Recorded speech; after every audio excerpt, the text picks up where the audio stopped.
On my 65th birthday, my own son looked me in the eye and said, "Dad, it's time you retire. You're too old for this business." He took everything I built, but what he didn't know was that for 40 years I'd been quietly investing $10 a month, silently, patiently, and that changed everything.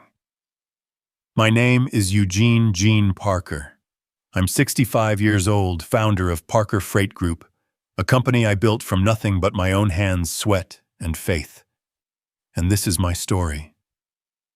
I still remember that morning as clearly as if it were projected frame by frame in my mind. Ohio was cold and sharp, a silver light cutting through the fog. Dew clung to the windshield as I drove to the office. People looked away when I passed, but I thought nothing of it. Maybe they were planning a surprise. 30 years of loyalty had me believing that today they would celebrate what we had built together. I didn't know the special meeting my son had called was the obituary for my career. The conference room lights were bright, the air thick with the smell of coffee and new paper. Brian sat at the head of the table, my son, 35, crisp suit, perfect hair, confidence sharpened by youth.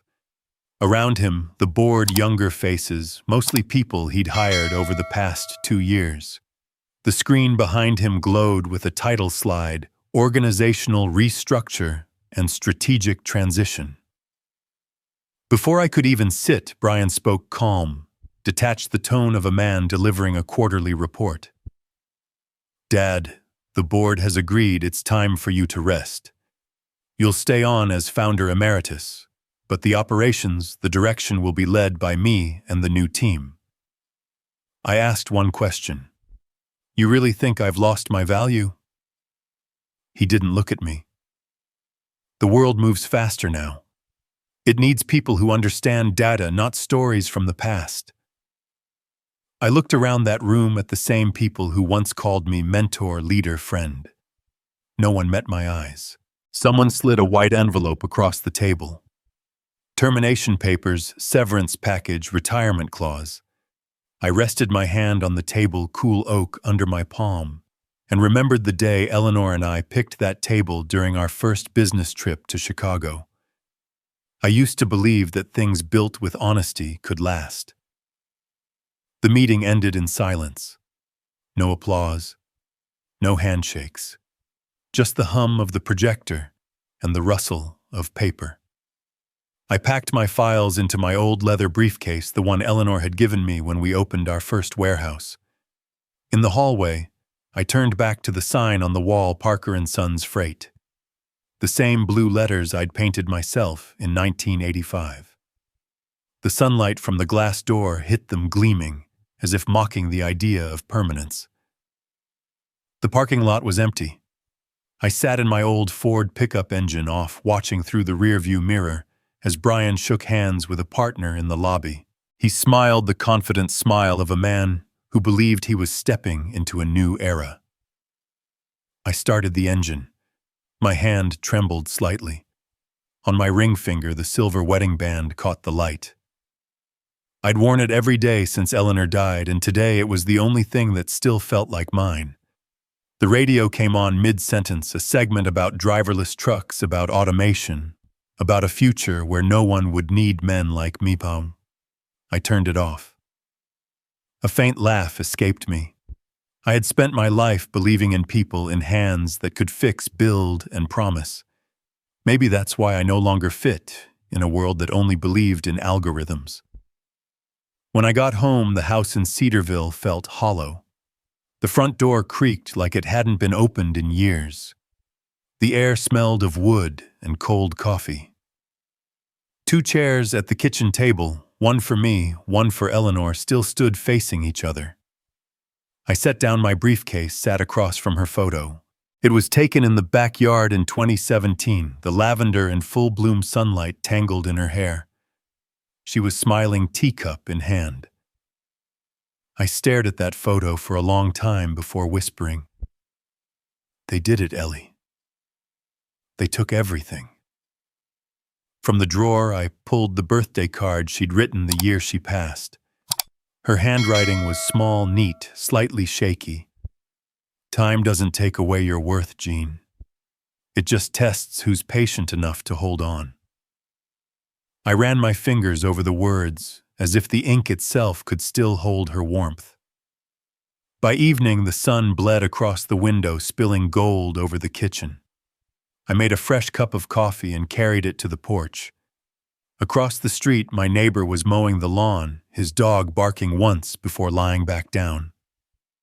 Life was still moving indifferent and steady, while I sat there, a man quietly erased from his own creation. The sky dimmed. I stayed until the light was gone, listening to the world breathe without me. In my mind, everything blurred together. The first truck Eleanor and I painted with our hands, the sleepless nights at the first warehouse, the meals eaten on crates between shifts. All those memories pointed to one truth: I had given everything to Parker & Sons, only to be told I no longer belonged to the very name that bore my blood. The Ohio night was silent. The only sound was the hum of the refrigerator and the distant echo of a train. I looked down at my wedding band, its dull silver catching the lamplight, and I heard her voice, soft, familiar, firm. "Don't let anyone tell you when to stop, Gene." I nodded. They thought I was finished. They thought they'd taken everything. But they didn't know there was still one thing left, small, steady, and silent. Something that had been growing quietly for 40 years, just waiting for the right moment to reveal its worth. The next morning, I woke to the first light slipping through the blinds. The house in Cedarville was so still I could hear the clock ticking in the hallway. The smell of yesterday's coffee lingered faintly in the kitchen. The room was neat, quiet, almost sterile, the kind of order that comes from absence, not peace.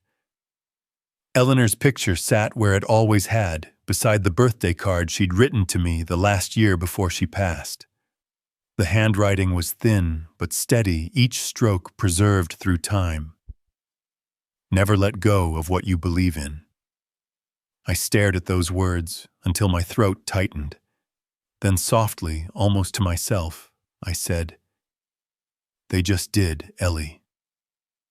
The screen door creaked against the wind. I stood there for a moment, then stepped out onto the porch. The steps were covered in dry leaves that crackled under my shoes.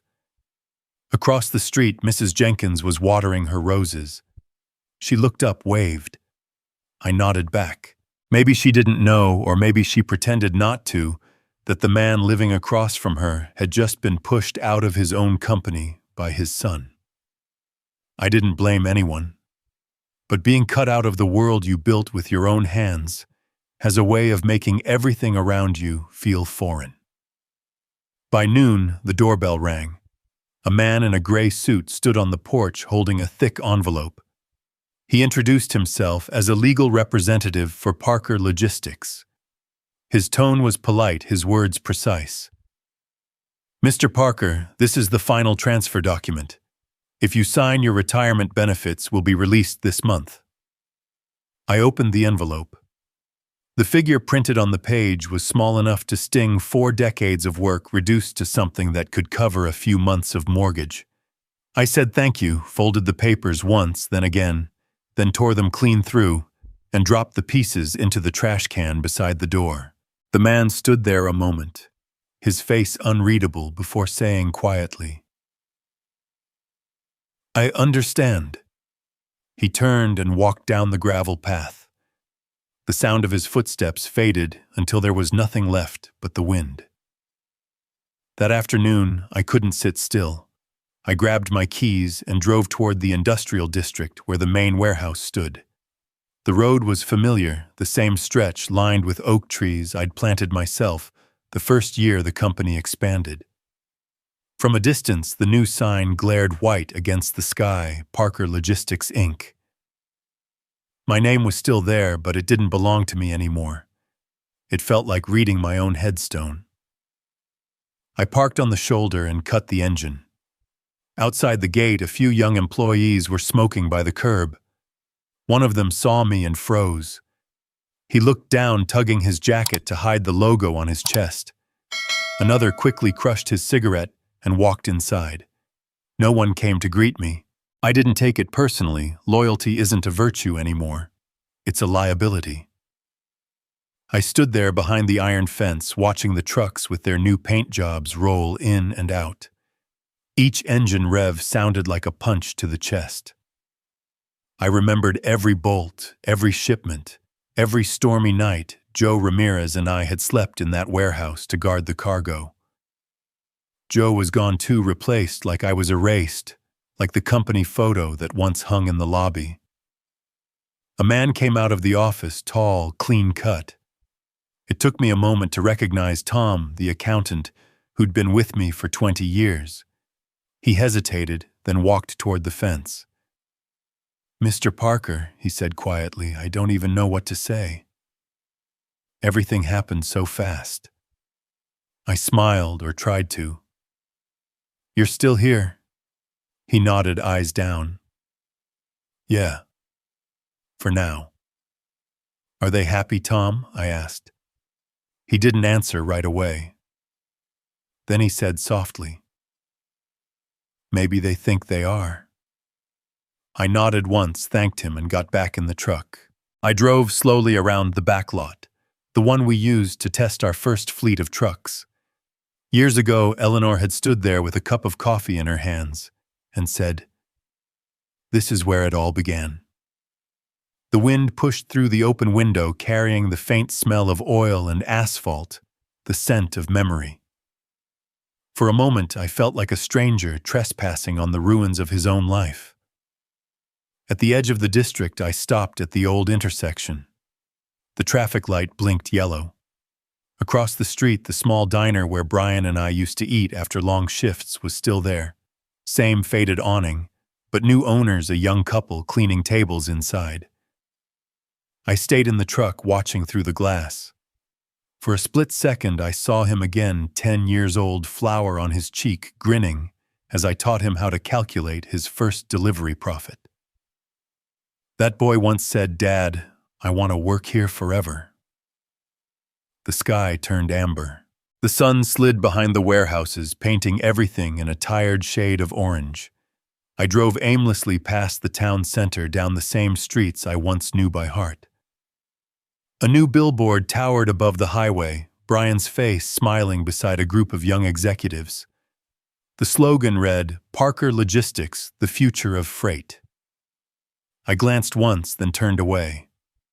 They could print my name anywhere they wanted, but they'd never print the trust that built it.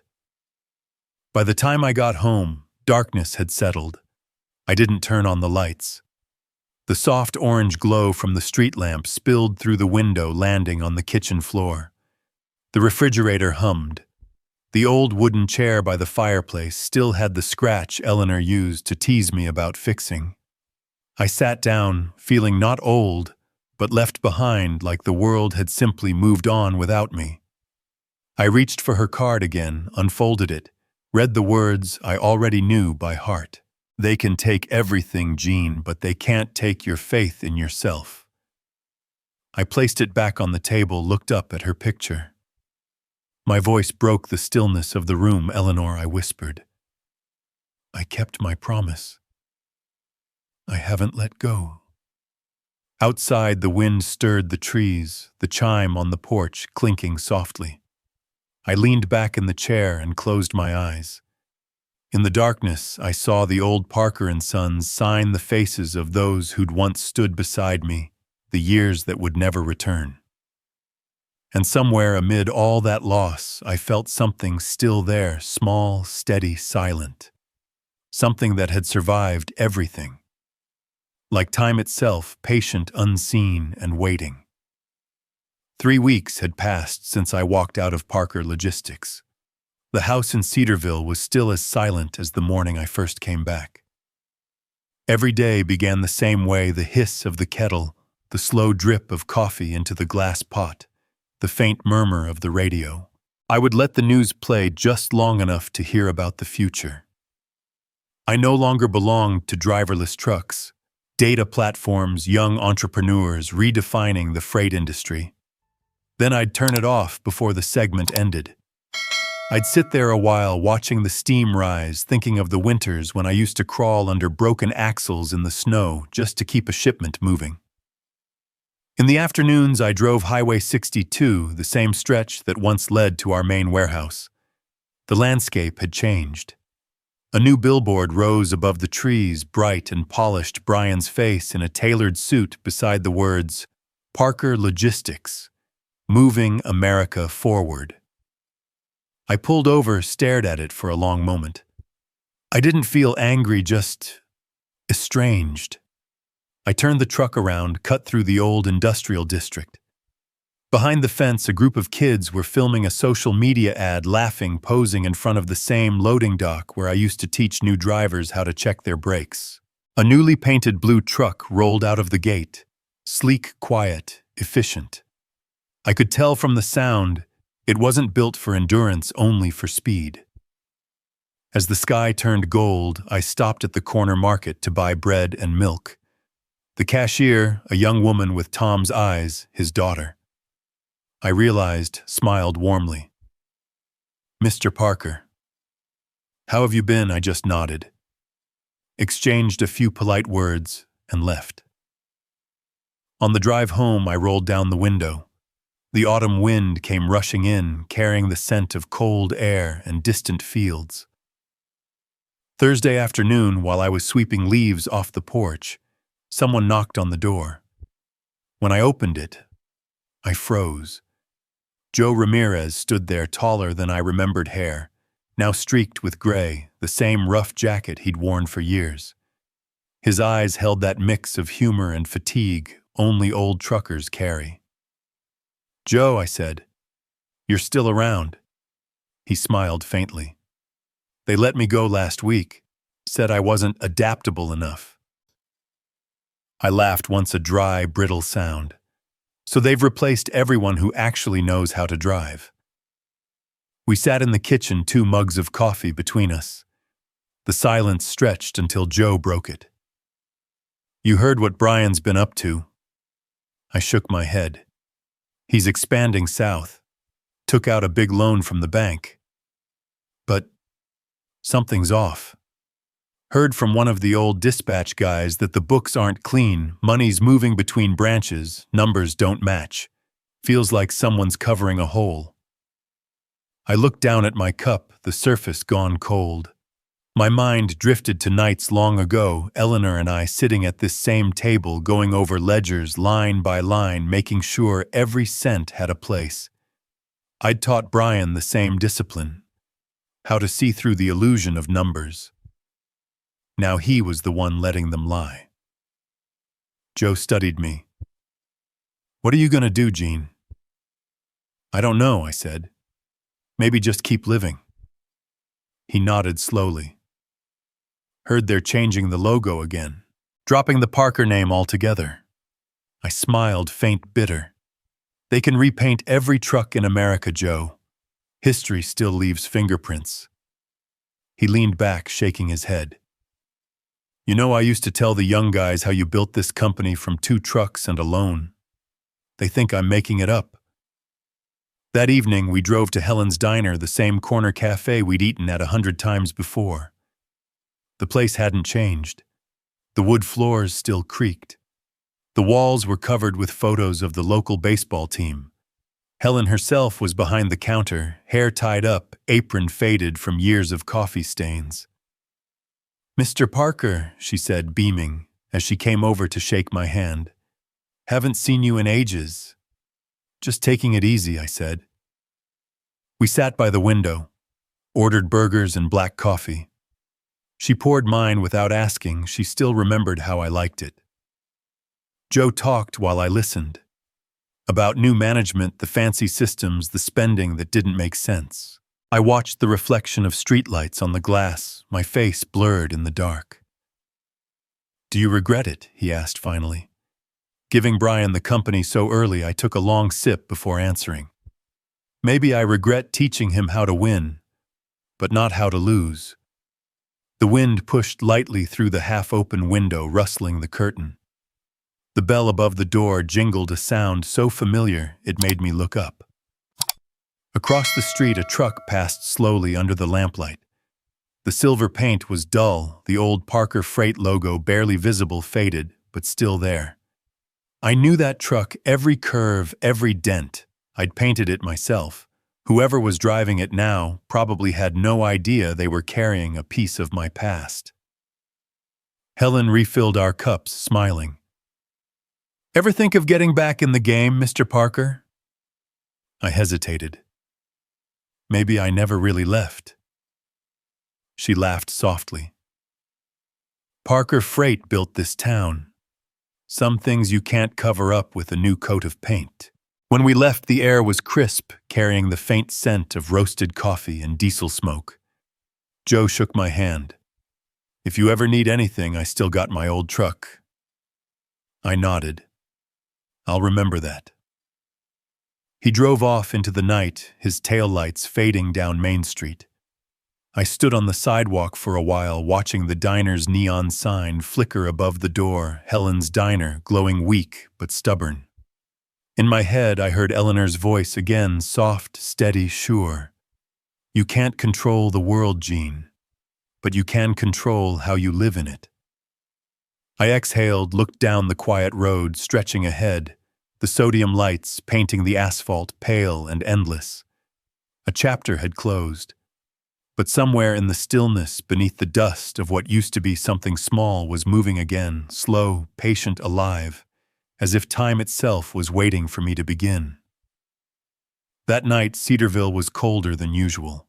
The wind moved through the cracks of the old window frame, carrying with it the sound of dry leaves brushing together like whispers from another time. I sat alone in the living room.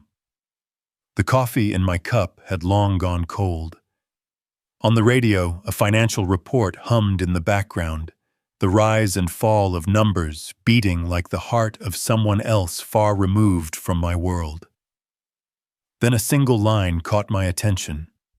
The host was talking about forgotten retirement accounts. Old IRAs opened decades ago, now worth hundreds of times their original value. I froze. The lamplight threw a dull glow across the wall, and for the first time in a long while a thought stirred inside me. Did I ever leave something behind, something that time hadn't erased? I went down to the basement. The air was damp, filled with the scent of old wood and paper dust. When I flipped on the light, the room seemed to wake up, rows of boxes stacked high. Their labels faded, their contents brittle with age. I knelt beside one marked Parker Freight, financial records. Inside were contracts, receipts, ledgers, artifacts from a lifetime of work. I searched through them quietly, each layer of paper was like peeling back another year of my life. Then beneath a stack of invoices, I found a small wooden box. The carved pattern on the lid stopped me cold. It was Eleanor's. She used to keep what she called living keepsakes inside. I brushed off the dust and opened it. There were a few photographs, a silver bracelet, and a worn brown notebook with the corners frayed and edges soft with age. On the cover, barely visible, were the words IRA, 1985. I just sat there staring. Those letters felt alive, humming quietly under the light. A memory unfolded. I was 25. My father, Frank Parker Sr., had taken me to the bank in Millhaven. He told me a man should save something for himself, not for today, but for who he'll be later. At the time, I didn't care about later. I only wanted to earn enough to buy my first truck. But he opened the account for me, an individual retirement account, $10 a month, into some index fund I didn't understand. He said, "Just leave it. Let time do its work." I did as he said. And then I forgot. Now, decades later, I sat in the basement holding that same book. I turned its pages carefully. The ink had faded, some words barely legible, but the bank's seal was still there, 1985. I laughed softly somewhere between irony and disbelief. That account had to be long closed. And even if it wasn't, what could $10 a month possibly become after all this time? Still, I couldn't shake the curiosity. I brought the box upstairs and placed the notebook on the coffee table. That night I hardly slept. I thought of my father, how he lived frugally, almost stubbornly, so how his advice once felt like a weight I didn't need. He died in 1999, leaving nothing but an old house and a sense of dignity he treated like a family heirloom. And I wondered, was this his real gift, the one I'd never unwrapped? The next morning, the sky was heavy with gray. The air smelled of rain and iron. I ate a piece of toast, got in the truck, and drove toward Mill Haven. The streets were both familiar and strange. The old hardware store, now a coffee shop. The gas station replaced by a phone repair kiosk. The Midwest Credit Union stood on the corner of Main, the same red brick building my father once walked me into, only cleaner, now renovated, but still holding its bones. When I pushed open the glass door, a soft chime rang. The air inside was warm, polished, faintly scented with espresso and lemon cleaner. A young woman at the counter looked up, blonde hair pulled back neatly, name tag reading Brittany. I set the notebook on the counter. "I need to ask about an old account," I said. "Very old." She took one look and let out a low whistle. "Wow. I've never seen one of these in person. This thing might be older than me." I smiled. "It probably is." She called for the branch manager. A tall woman appeared, dark hair, pinned up glasses, thin and precise. Her nameplate read Clara Holstead. She greeted me with a professional smile, but her eyes carried curiosity. "Mr. Parker, come with me. I'd love to take a look at that." Her office was small, bright, and orderly. Morning light filtered through the blinds, catching on the edge of a photo frame. A family picture, a sign of stability. Clara opened her computer, typed in the long, faded account number from the cover. The screen flickered, then shifted into an old DOS interface, green text on a black background. She chuckled softly. "This system's ancient. We almost never use it anymore." I stood beside her, watching her fingers move. Then suddenly she stopped. Her expression changed. My chest tightened. "What is it?" She removed her glasses, looked at me, then back at the screen. "It appears your account still exists." For a second I thought I'd misheard. "Still exists," she nodded slowly, "meaning it was never closed. And someone continued making contributions for years after it was opened." I felt the room tilt slightly. That can't be right. My father started it for me, but I never added anything after that. Clara scrolled through a list of transactions. $10 a month from 1985 to 2002, then $15 a month until 2005. I could barely swallow. Someone kept paying in. She hesitated. "Could your father have maintained it?" I shook my head. "He passed away in 99. The math hung between us. 6 more years. And then it hit me. Eleanor. She must have done it quietly, never mentioning it. She always believed in letting time work its slow magic. Her words came back like a whisper, "Aving isn't about money. It's how you make time work for you." My hands trembled. Clara printed a short statement, sliding the paper toward me. "The balance isn't showing here," she said. "We'll need to pull it from the central archive."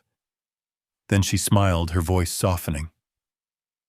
"But I'll say this, Mr. Parker, your father and your wife must have believed in the power of time more than most people I've met."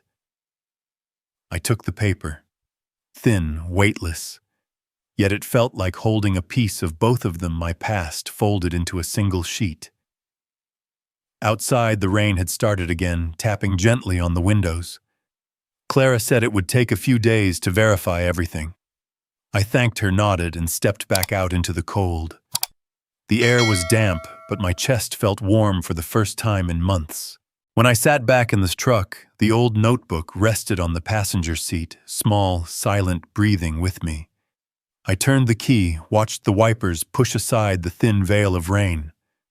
For the first time in a long while, I felt like I'd touched something still alive, something time hadn't managed to take away. 2 days later, I returned to the Midwest Credit Union. The sky was clear, but the wind was sharper, sweeping dry leaves across the brick walkway in slow, circling spirals. Clara Holstead was waiting in her office. She stood when I entered, smiling the kind of smile that precedes a secret.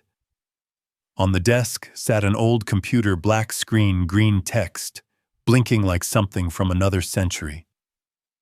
I placed the worn leather notebook on the table and sat down. My chest tightened the way it does before you open a door that leads somewhere you can't predict. Clara adjusted her glasses and began typing. The soft, rhythmic clicks filled the quiet room.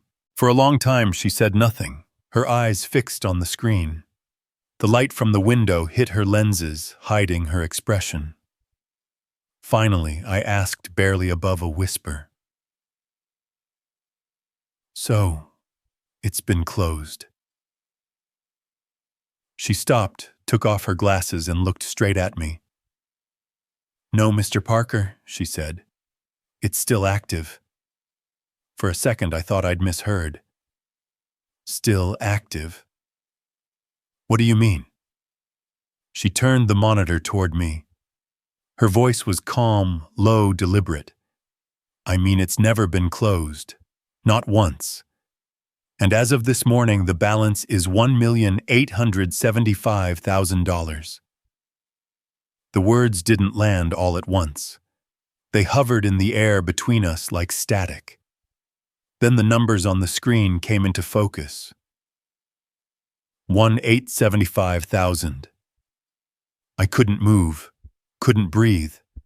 Then out of nowhere, a soft laugh escaped me, half disbelief, half relief. Clara said nothing. She just placed her hand lightly over the folder, grounding me to the moment. She reached into a drawer and pulled out a faded yellow envelope sealed with red wax. The wax had cracked, but the handwriting across the front was unmistakable. Frank Parker Sr. Clara said gently, "The file indicates this was to be released only when the beneficiary appeared in person." I took it carefully, my hands trembling. The paper was brittle. The seal broke with a dry snap. Inside was a single folded sheet, yellowed by time. The scent of old paper and cedar rose up, mixing with the faint smell of dust and age. The first line stopped me cold. "If you're reading this, Sun Life has probably knocked you down. Remember, true value takes time. Never let anyone measure your worth by your age. There will be days when people decide you're no longer needed, and you'll start to believe them. Don't. Your worth doesn't vanish. It only goes quiet until someone patient enough sees it again. I believe you'll find it when you need it most." I sat there, unable to blink, the words pulsing through me like a heartbeat from the past. I could hear my father's voice, steady, unyielding, see his hands calloused and thick from decades in the steel mill. He wasn't a man of speeches. He taught by doing. Up before dawn, always with the same ritual, splash cold water on his face, step outside, take one deep breath of morning air. He used to say, "Nothing good ever happens when you lose patience." Tears blurred the ink. I wiped them quickly, terrified I might smear his handwriting. I remembered Eleanor reading this very letter years ago, when she was sorting through his belongings. I'd laughed, then called it one of his philosophical sermons. Now every word felt like a lifeline, a hand reaching from the past to pull me out of the darkness I hadn't realized I was sinking into. Clara said nothing while I read. She waited until I folded the letter carefully, then spoke softly. "You know, Mr. Parker, many people invest and forget, but very few are patient enough to let time reward them." I asked, "Did he pick some special stock?" She smiled. "He chose an S&P 500 index fund. Classic, steady, unspectacular.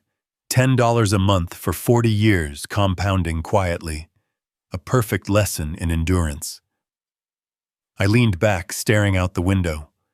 Outside, people crossed the street, cars lined up at the light, the world rushing forward. And I thought of Parker Logistics, of Brian, of the meetings filled with jargon and projections, all those plans to optimize, to replace hands with algorithms. And it struck me, my father, a man who never went to college, understood something that every so-called strategist I'd ever met had missed. Clara handed me a detailed statement. "The money's been moved through several reinvestments over the decades," she explained. "Always small, consistent, untouched. No withdrawals ever." I stared at the line that read, "Beneficiary Eugene Parker." The letters trembled in my sight. I asked quietly, "Do you think Eleanor might have kept it going after he passed?" Clara hesitated, then nodded. "Yes. The contributions after 1999 came under a different name, but with your home address. I believe she did." I turned away before she could see my eyes. I saw Eleanor as clear as day, her hands holding the old passbook, her soft smile, her voice saying, "Saving isn't about money, Gene. It's about faith." And then I understood.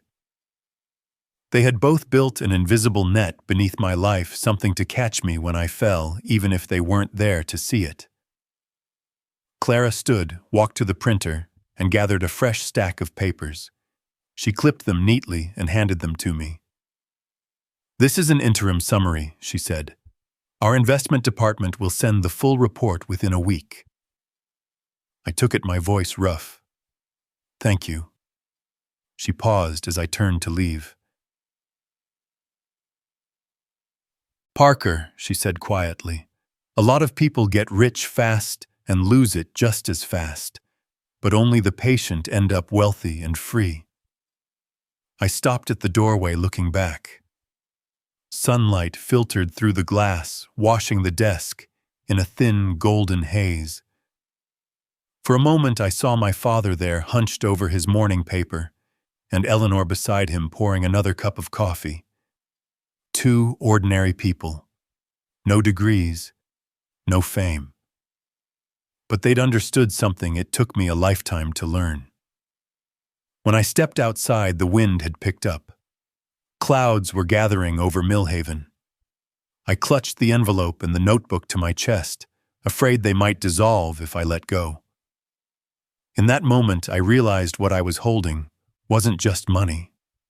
It was time and love and the quiet patience of two people who'd believed in both. I slid into the driver's seat. For the first time in years, I laughed, a quiet, unguarded laugh that came from somewhere deep and warm.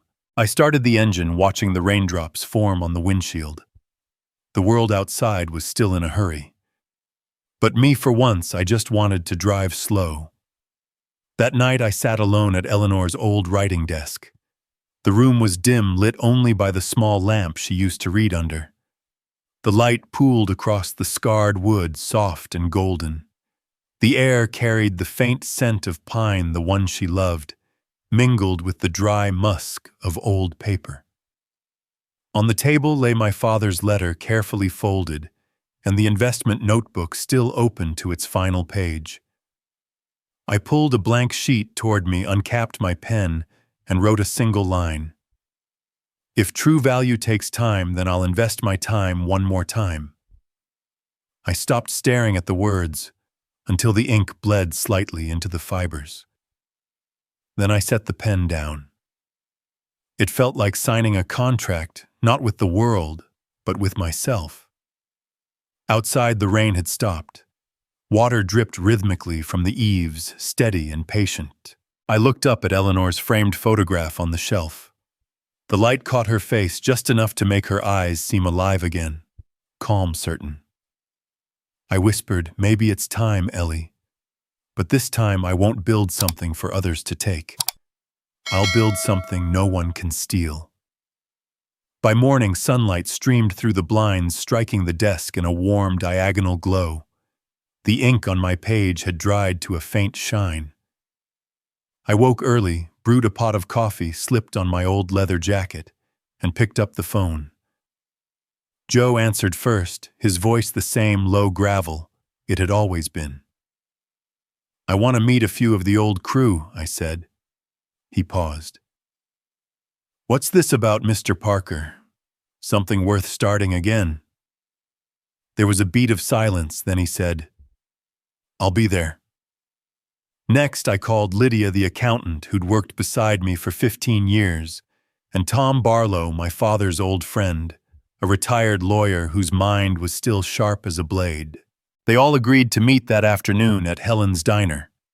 I got there early. The place hadn't changed in decades, the warm amber light, the small bell that chimed when the door opened, the smell of roasted beans that lingered in the air. Helen smiled when she saw me. "Mr. Parker," she said, "your usual table's still free." I took the corner seat by the window. Outside, the sky was a clean, washed blue after the storm. Shafts of sunlight fell across the table, turning the grain of the wood into streaks of silver. Joe came first. His jacket was damp with dew, the faint scent of motor oil still clinging to him. He sat down without asking what this was about, eyes fixed on me, like he already knew it mattered. I ordered him a black coffee. Lydia arrived next, hair tied neatly, a folder tucked under her arm. She still had that calm precision that once held the company together when chaos threatened to split it apart. Tom followed, walking with a cane, his smile somewhere between wry and warm. The four of us sat around that small table, and for a moment, it felt like time had bent backward, like we were all still part of something alive. I told them everything. About the investment my father had started in 1985. About Eleanor continuing it for 2 decades. About the letter. About the money I hadn't known existed, nearly $2 million born from patience and faith. When I finished, silence filled the booth. Joe broke it first. "Well," he said, shaking his head slowly, "seems the universe finally evened the scales, Gene." I nodded. "Maybe. But it's not the money that brought me back to life." I told them about the letter, about my father's words, about not letting age or failure define a man's worth. Then I said quietly, "I'm not using this money to rest. I'm using it to rebuild, not to win. To remember what they forgot, trust." Lydia opened her folder. Inside were several faded documents. "I still have the 2015 internal ledgers," she said. "There's something you should see." She handed me a note referencing the company's logistics software, the one we'd built in-house years ago. The last line read, "Copyright registered to Parker Freight Systems. Owner Eugene Parker, not legally transferred." Tom leaned forward, nodding. "That means you still hold the rights. And if they're using it without license, you've got a legal path to re-enter the business." I tapped my fingers lightly on the table. Helen brought another round of coffee, the reflections of the overhead lights rippling across the dark surface. "I don't want to sue anyone," I said finally. "I've seen enough men destroy each other over pride. I just want to rebuild what was lost: integrity, fair work, faith in people." Tom smiled, slow and approving. "That's the hardest thing to build, Gene, and the only thing worth it." Joe placed his hand on my shoulder. "Rough, heavy, real. You won't be doing it alone." I gripped his hand. His palm was still calloused, the same as when we loaded trucks together 40 years ago. Lydia asked, "Do you have a plan?" "Just an idea," I said. "I'll take that old software, update it. Keep it small, transparent. No investors, no debt, no promises we can't keep. A freight platform built on trust, not leverage. I'll call it Cedar Line, like the road that leads home." Joe chuckled. "Sounds like something people might actually believe in." Tom added, "And I can help you register it properly this time." We stayed there for hours, sketching ideas on napkins, mapping out steps like kids plotting a dream. Helen drifted by every so often, refilling cups, saying nothing, her eyes warm with quiet understanding. By the time we finished, the late afternoon light had turned the diner amber. The empty tables, the faint hum of an old jukebox, the scent of coffee and rain. It all felt like the beginning of something honest. Joe stood stretching his back. "Still got my old rig," he said. "If you need a test truck, she's ready." Lydia smiled. "I'll dig through the tax records, see what assets can be revived." Tom laughed softly. "Seems American law still leaves a corner for honest men." I looked around the diner before we left. Everything was as it had always been, same booths, same chipped counter, same hum of quiet life. Only we were older now. But in that age, I saw something the younger ones at Parker Logistics never understood: the kind of wisdom you buy, with time, loyalty, and a few hard falls. Driving home, the sun was low, spilling gold across the treetops. I rolled the window down, letting the cold wind rush in. In my head, my father's words echoed again. True value takes time. And for the first time in years, I realized I wasn't waiting for time anymore. I was moving with it. I rented a small warehouse on the edge of Mill Haven, a forgotten space that had sat empty for nearly a decade. The brick walls were dark with moss, and the old steel door groaned like a sigh every time I pulled it open. But the moment I stepped inside, I felt it not decay, but beginning. No one believed me when I said I was starting over at 65. But in that heavy air, thick with dust and metal, I could hear something swapple and couldn't the pulse of time circling back. On the first day, I brought a paint bucket, an old wooden ladder, and a pair of hands that trembled with age but still remembered the weight of a roller. Each stroke of white paint across the gray wall felt like breathing out years of silence. Dust floated through the light like tiny embers, and for a moment I saw Eleanor's face in it, soft, smiling, the way she'd stand at the doorway with her coffee, quietly watching me work. By evening, I mounted the new sign I'd carved myself, Parker Legacy Freight, since 1985. The letters cut deep into oak, proud and imperfect. I stepped back a few paces and watched them catch the sunset gold spilling across the wood, bringing it to life. On the desk inside, I placed Eleanor's photograph. In the frame, she was smiling, her hair caught mid-motion, eyes bright, as if she knew something I didn't. I whispered, "You see, Ellie? Everything's still here.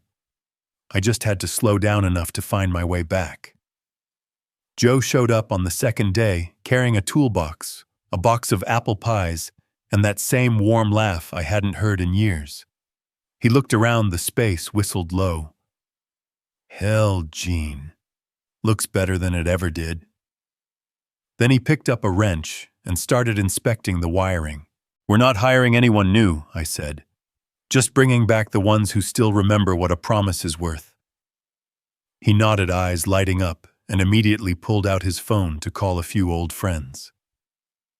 3 days later, 5 men walked through the door. All of them were former driver's men the world had labeled obsolete when the company went digital. They stood in the sunlight, cutting through the open bay, faces lined, hands marked by years of labor. One of them laughed. "I thought I'd actually retired. Maybe we just took a break," I said. That afternoon, the warehouse came alive. Laughter and the clang of tools echoed off the walls. We scrubbed windows, replaced light bulbs, tested the old rigs. Joe fired up his 1998 Freightliner, the same one he'd refused to sell.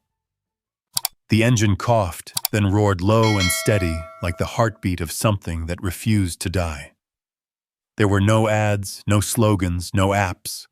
Just work, sweat, trust. Near sunset, Helen arrived carrying a thermos of coffee and 2 apple pies. She stood in the doorway, eyes wet. "Lord, I never thought I'd see you here again." I smiled. "Take a picture for me, will you?" She did. I stood in front of the warehouse, hands in my pockets, the oak sign glowing behind me as the sky burned orange. Helen snapped a few shots, then said, "I'll post this on the diner page. Let folks know you're back." I shrugged. "Doubt anyone will care." But I was wrong. That night, as I packed up, my phone wouldn't stop buzzing. A message from Helen: "Gene, you need to see this."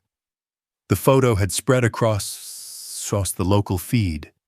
Hundreds of comments. "The real founder of Parker Freight is back. He's the reason I believed in this business." A young driver wrote, "My dad used to tell me stories about him. Now I get why he respected the man so much." I sat down on an old chair, the phone's glow casting soft light on the concrete floor. My heart pounded the same rhythm I'd once thought belonged only to my younger years. Another message from Helen came in. "People didn't forget Gene. They were just waiting for you to remind them." The next morning I arrived early. Joe was already there, brewing coffee on a camping stove. He handed me a copy of the Ohio Ledger. On page 2 was a small article with the headline, "The true founder of Parker Freight restarts his journey." I read every line, feeling as though I was looking at my life from outside the frame. Joe grinned. "You know what this means, right? The whole town's talking about you." I shook my head. "No, Joe. They're not talking about me. They're talking about what we used to believe in." Just then, the landline rang. I picked it up. A clear, confident female voice came through. "Mr. Eugene Parker, this is Samantha Ellis from the Ohio Ledger. I'd like to hear your story, not the business story, but the truth." I looked out the window. The morning sun caught the wooden sign again, the word "Legacy" glowing like polished steel. Outside, Joe was wiping down the windshield of a truck, the smell of coffee and motor oil, drifting in with the breeze, the scent of a life honestly lived. I tightened my grip on the receiver and smiled. "Ms. Ellis," I said, "maybe it's time people heard the story from the man who actually built it." There was a pause on the other end, a kind of respectful silence. Then her voice came back softer now. "I'll be in Millhaven tomorrow morning."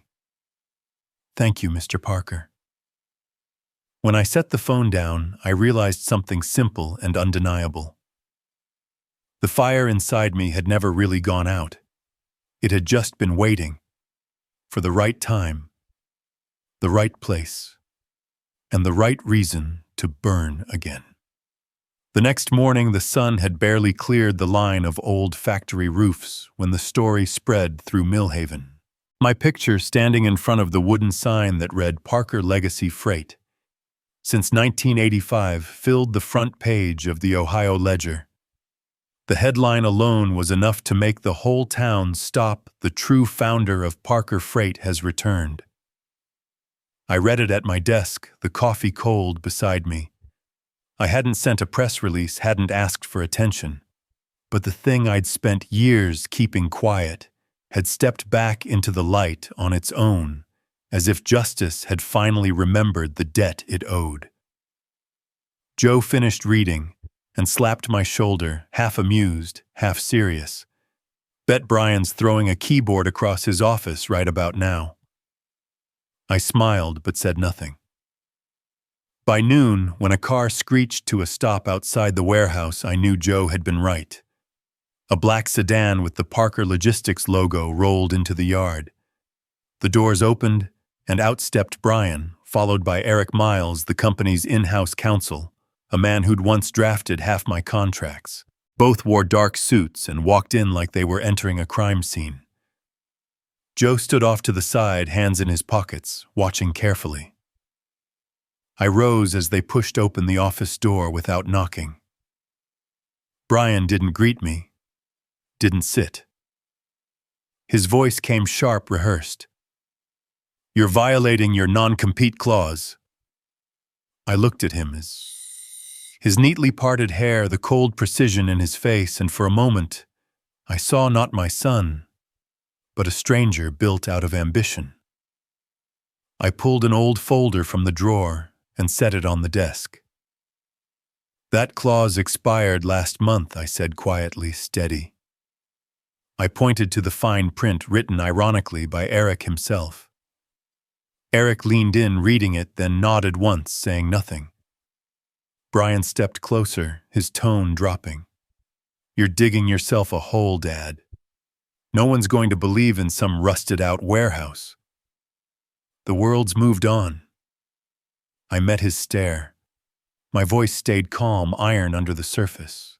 "I carried the name Parker 30 years before you did. It's not a brand, son. It's a promise." He gave a sharp, bitter laugh. "You're stuck in the past. Even Mom said you should have stopped. The world passed you by." The mention of Eleanor hit like a blade between ribs. The air shifted colder, heavier. I held his gaze. "Your mother believed in values, not market share. That's what you never understood." Eric cleared his throat, stepping between us. "Mr. Parker, we're only here to clarify the situation. No one wants to escalate this legally." I nodded slowly. "Then let time handle it. It's better at finding truth than any courtroom. Nothing built on ingratitude lasts long." Silence fell. Only the clock ticked and the wind sighed through the cracks. Brian lingered a moment longer. His voice came flat, sharp as glass. "You're burying your own name." I said, "No, son. I'm doing what you never learned to do, rebuilding, not burying." He turned and slammed the door. The car engine growled, then faded away down the road. Joe stepped in, holding 2 cups of coffee. "You all right, Gene?" I looked at the sign on the wall. The paint still fresh, the oak still warm to the touch. "I'm fine," I said. "Just an old wound that finally got its stitches pulled." Joe sat across from me, sighing. "You gonna sue him?" I shook my head. "I don't need a judge to prove I'm right. I just need time. And time, Joe. It's fairer than people." That afternoon, we went back to work. Joe and the drivers wiped down the trucks, the sound of engines filling the space like heartbeats returning to life. I walked through the warehouse, checking every wire, every beam, every scar of rust. Each mark told a story. As the sun dipped low, dust turned gold in the light. For a moment, I stood between 2 worlds, the one I'd lost and the one I was building from its ashes. When Joe shut the main doors, I saw it the first truck freshly painted. On its white side, the words, "Parker Legacy Freight," gleamed clean and proud. I ran my hand across the paint, smooth, cool, alive. The smell of solvent and diesel carried me back to that morning in 1985 when I'd driven my first delivery. Eleanor had stood on the porch, waving, calling out, "Don't forget, Gene, some things are worth more than profit." Night settled. I sat alone in my small office, the lamp casting a narrow cone of light on my father's old ledger. I turned to the last page, his handwriting still strong, slanted with purpose. "When they take your reputation, don't fight to reclaim it. Build a new one, quieter, stronger, and entirely your own." I picked up my pen and wrote beneath it, "Father, I'm doing exactly that, one day at a time." Joe knocked softly. Got some news, he said. A few local businesses called in the lumberyard, the bakery, even Helen's Diner. They want to book shipments. I raised an eyebrow. They know we've only got one truck, he grinned. They said they'll wait. They trust a man who keeps his word. I nodded, voice low. Then we start. Joe left, closing the door behind him. I turned off the lamp and sat for a while in the dark. Through the window, the truck's headlights swept across the wooden sign outside, lighting up the words, "Since 1985, like embers that refuse to die." The wind picked up, carrying the scent of rain through the cracks, not mournful, but defiant. I looked up at the gray sky and felt something steady settle in my chest. Brian could keep the company, the profits, the spotlight. But he couldn't keep faith. I'd lost my name once, lost my family once. But the one thing I never lost was the will to rise. And that night, standing in the quiet hum of the warehouse, I knew I'd done the one thing Eleanor always believed I could: keep the flame that time could never extinguish, only teach to burn deeper. Spring arrived late in Millhaven. The young oaks along the highway were just beginning to open their leaves, tender green against a pale, forgiving sky. The warehouse had changed beyond recognition. Maps of new freight routes covered the walls. The white trucks stood in precise rows outside, their polished sides catching the morning sun. Every dawn I'd hear the engines start, that low human rhythm of men talking, laughing, working. And beneath it all, I felt something I hadn't in years: peace. Quiet, unassuming peace. I wasn't looking for recognition, but somehow the world had decided to talk about what was happening here. One morning in April, Samantha Ellis called again. Her voice held a mix of surprise and disbelief. "Your story's spreading farther than I thought," she said. 3 weeks later, her second article appeared on the front page of the Ohio Ledger, then rippled outward: Dayton, Cleveland, Toledo. The headline stretched across the fold like a confession: father fired by son builds a legacy from scratch. In the photograph, I stood in front of a truck, wine tossing my gray hair, the Parker Legacy Freight logo glowing behind me. The caption read, "This isn't just a story about work, it's about loyalty and patience." I didn't read the article right away, but Joe did. He recited parts of it while oiling the hinges on the loading bay door.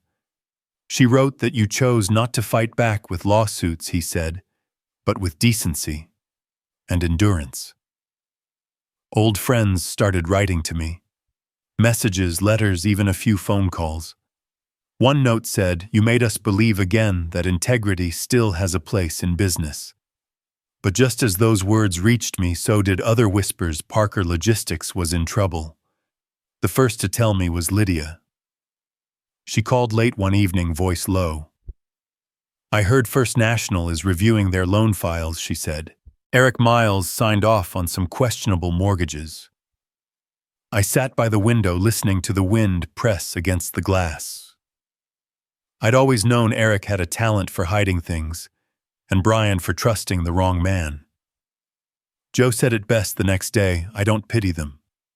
I just feel sorry." They had everything except humility. 2 weeks later, Samantha called again. "I want to write a follow-up," she said. "Not about money, about patience." "If you believe people still care about stories like that," I told her, "then write it."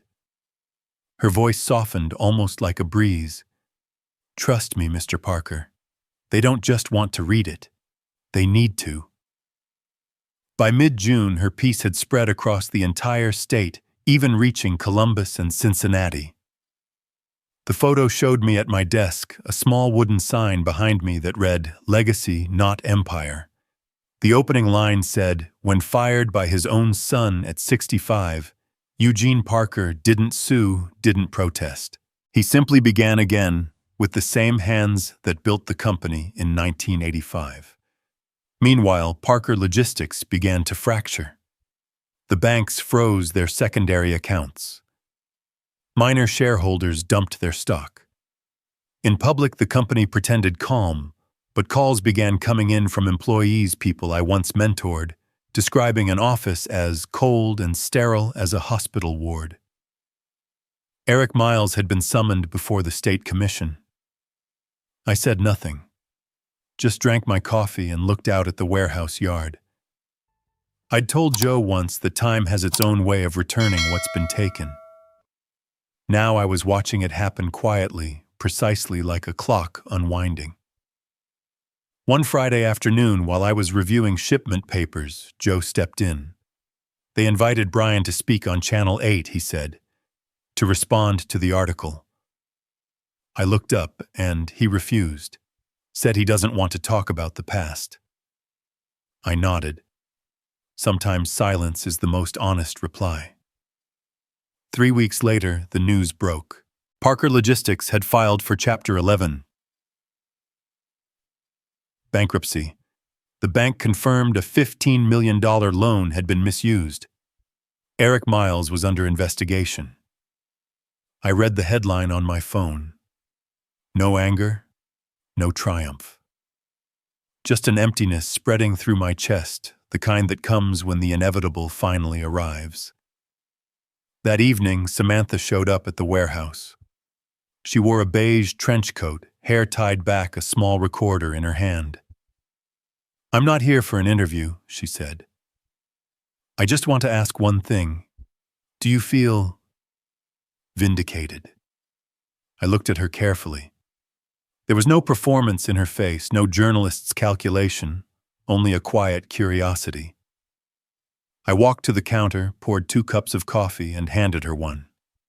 "No," I said. "I just think time did what it was supposed to do.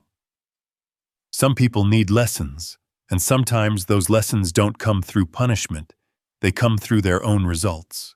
She sat still, eyes lowered, and then said softly, "I think you understand something the rest of the world's forgotten, that justice isn't noise, it's patience." We didn't speak after that.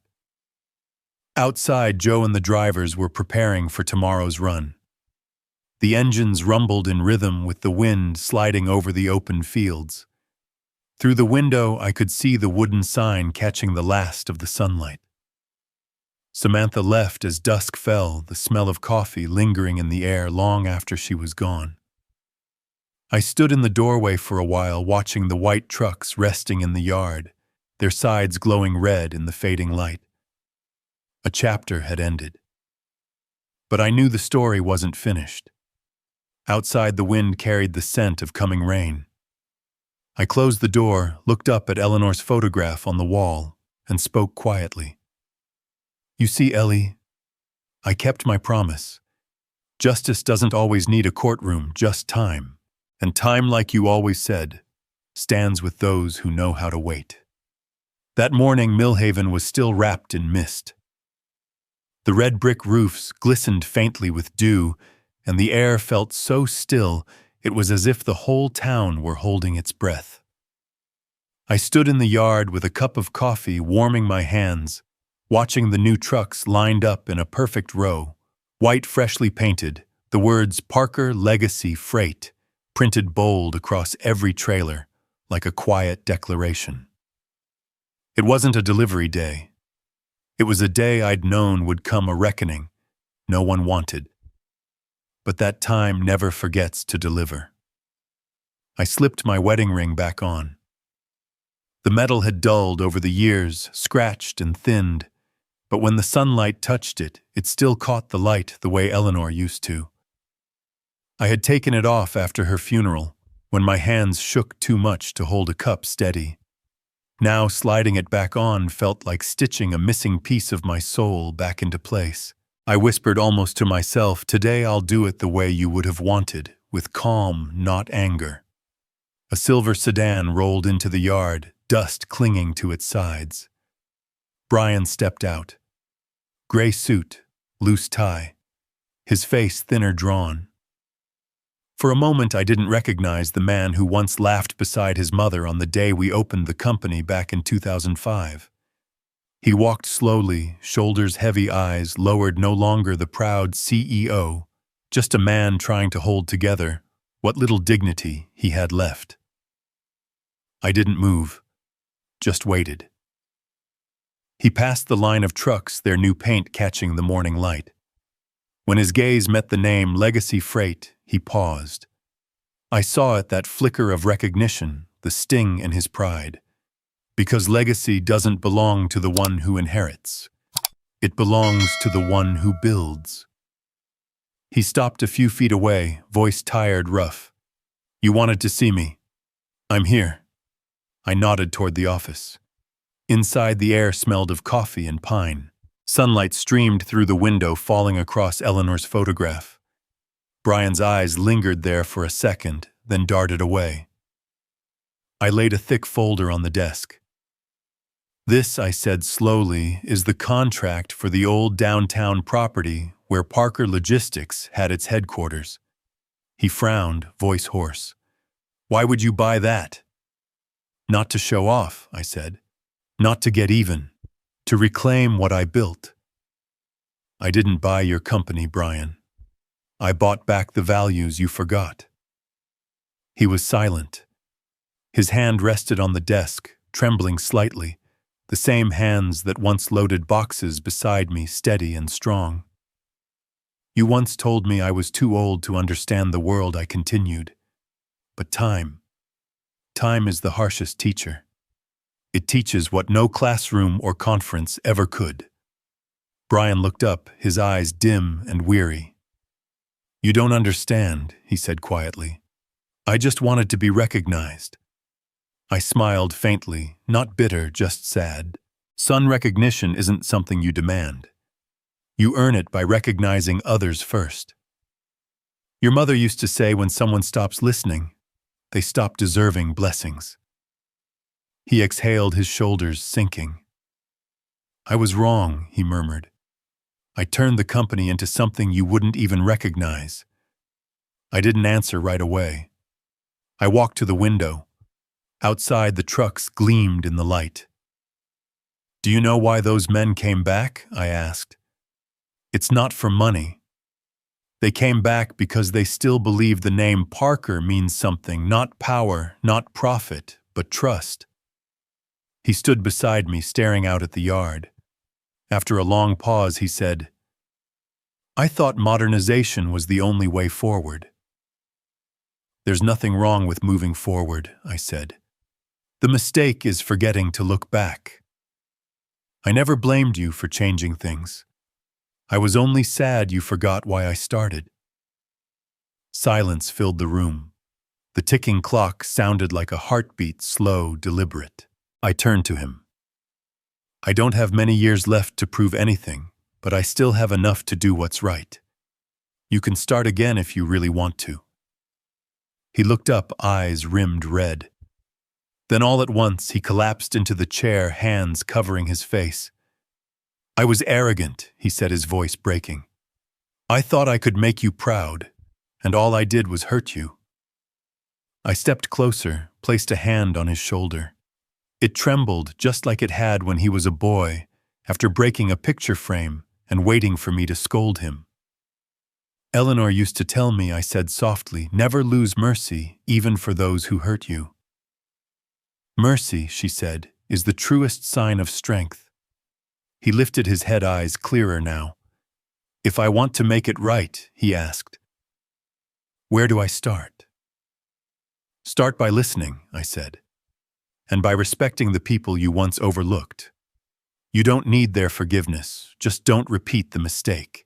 He nodded slowly, scanning the room, the desk, the tools, the framed photo before his gaze settled on the trucks outside.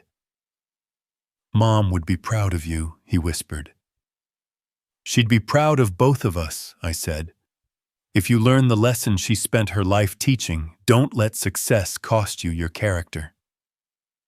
We walked outside together. The sun had risen higher, pouring gold across the yard. Joe was directing the drivers, testing brakes. The echo of engines rolled against the walls. Brian stopped by the gate, watching the wooden sign sway in the breeze. I used to think legacy was something carved on a gravestone, he said quietly. not painted on a truck. I smiled. Sometimes the things that last longest aren't written on signs, they live in how people remember you. He nodded, lips trembling slightly, then turned and walked away. I stood there watching the silver sedan disappear down the dirt road toward the highway. When it was gone, I turned back to the rows of white trucks gleaming under the sunlight, and to the photograph of Eleanor hanging in my office window. "You see Ellie," I whispered. "He's finally listening." 3 months passed. Millhaven slid into autumn the way an old man eases into a familiar coat, slowly, gently, with a sigh. The sunlight turned heavier, burnished to a deep gold, and the wind carried the dry, comforting scent of cut grass from the fields beyond the warehouse. Parker Legacy Freight no longer looked like the humble venture it once was. The yard was full now, white trucks lined up in neat formation, chrome catching the light. Inside, laughter carried down the hallways. And every time a convoy rolled out, I caught for a fleeting second the faces of men who once believed their names had been forgotten. Joe often said we weren't in the business of making money anymore. We were rebuilding faith. I think he was right. Some things once broken can only be repaired by the same hands that broke them. That afternoon, I stood in the quiet of the warehouse holding my father's old investment ledger. The cover was frayed, the ink faded, but still legible, IRA 1985.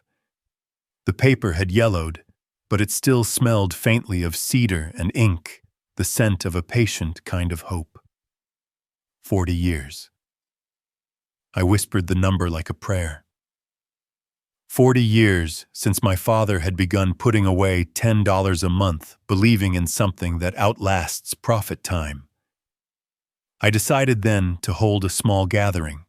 Nothing grand, no speeches, no guests in suits, just the people who had weathered the years with me and were still here to see what remained. By the next evening, the warehouse looked almost ceremonial. Helen brought her pecan pie. Lydia came with lavender, Eleanor's favorite. Joe built a wooden sign by hand, his old calligraphy shaky but dignified, 40 years of time and trust. Samantha showed up with her camera saying she wanted a few pictures for her final piece, not about business this time, but about belief.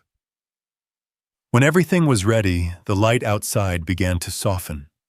The last rays of the sun spilled through the high windows, scattering across the long wooden table where I'd placed 2 framed photographs, my father's and Eleanor's. I sat there for a while, watching the dust shimmer in the air.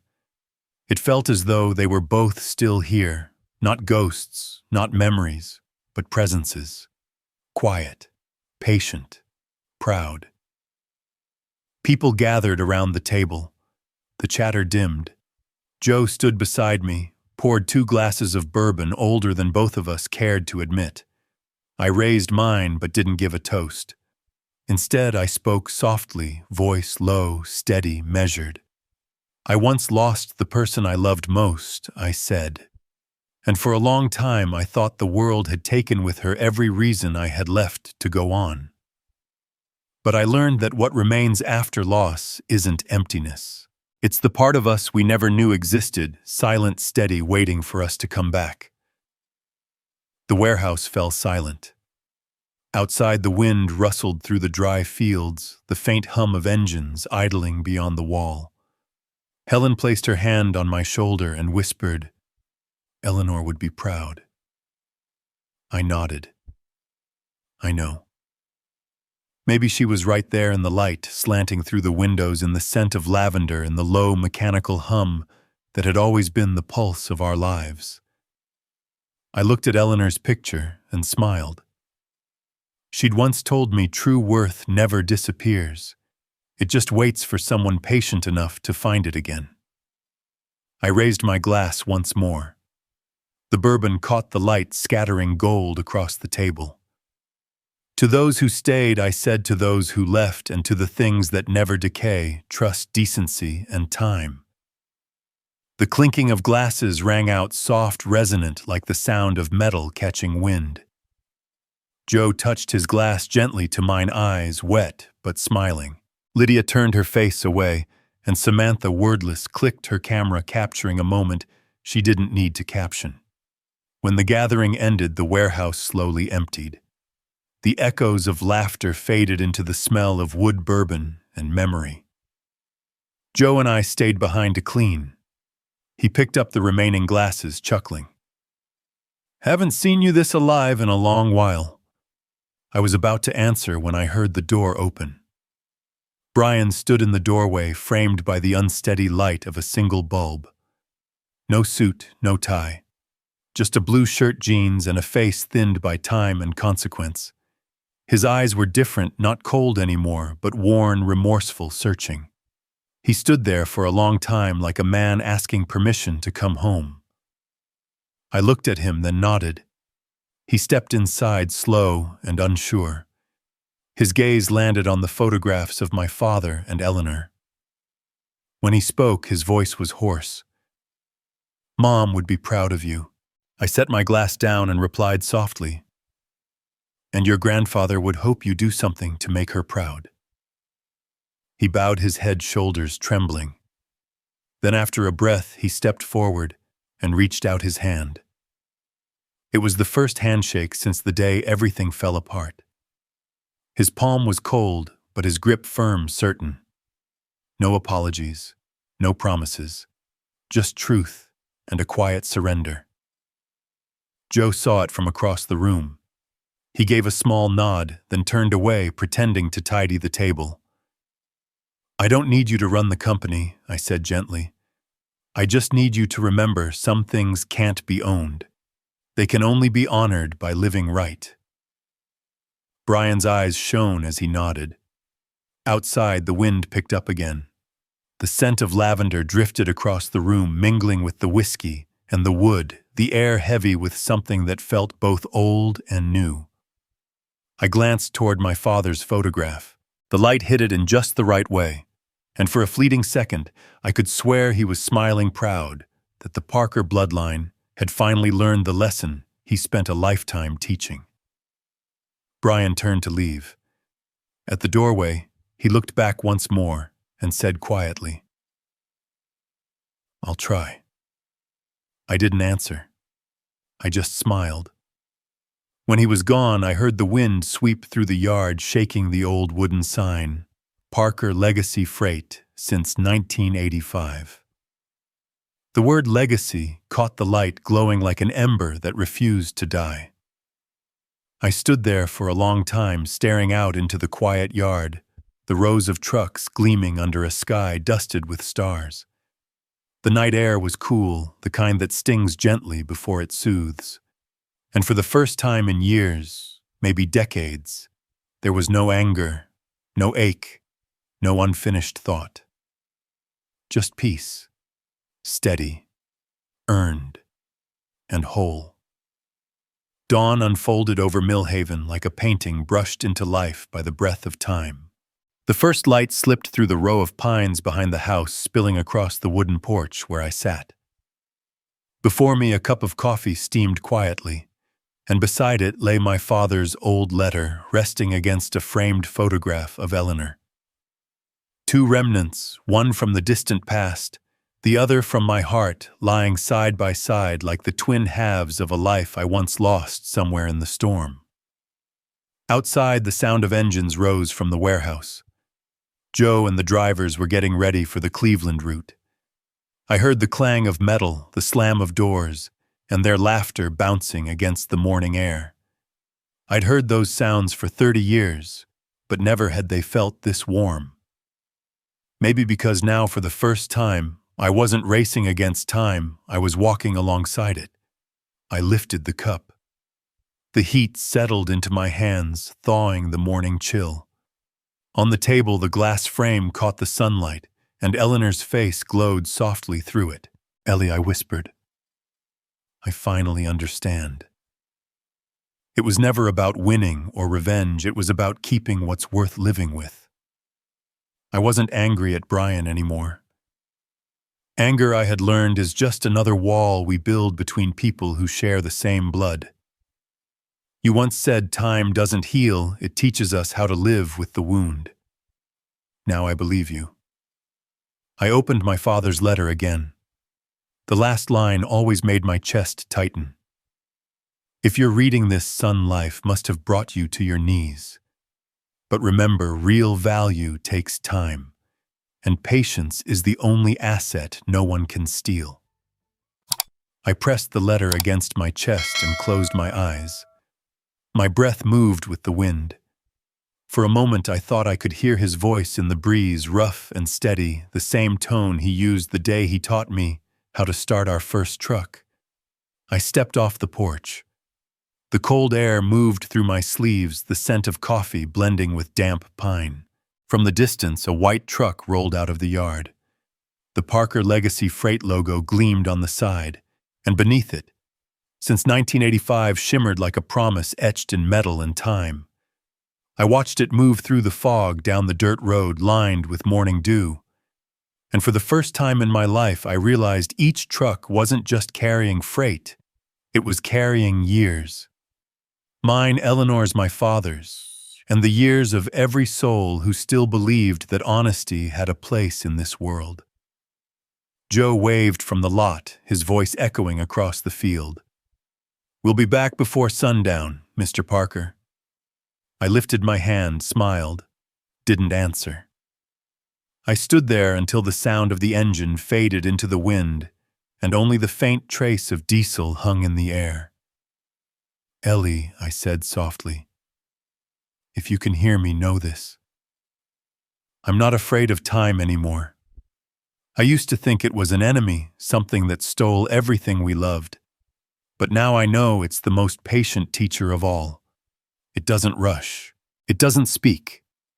It just waits until we slow down enough to understand what it's been trying to show us." I sat back down and opened the old leather notebook Eleanor had given me the day we married. I began to write, "Time doesn't grow old. It enriches what deserves to last. Those who know how to wait will never be poor. Those who've known loss will never be empty. And wounds, when tended with patience, eventually bloom into flowers." I paused, lifted my gaze. The sky had turned the color of honey. The fog had melted from the grass. From the warehouse, I heard the wooden door creak open, Joe's boots on the gravel, the chime of the old wind bells outside. Everything was still yet alive, not the stillness of endings, but the kind that lingers after a song has finished, when the final note hangs in the air, long enough to be felt, not heard. I placed my hand on Eleanor's photograph. My voice came out quiet, but sure. "Thank you, Ellie, for teaching me that love doesn't vanish. It just changes form. And thank you, Dad, for believing that if you invest in the right things, in people, in decency, in trust, then even $10 a month can build a lifetime." Thank you for listening. That's my story. And if you too believe that patience never ages, share it. Like it. Subscribe. Because justice doesn't always come in noise. Sometimes it arrives in the silence of time. And when time finally speaks, it has never once been wrong.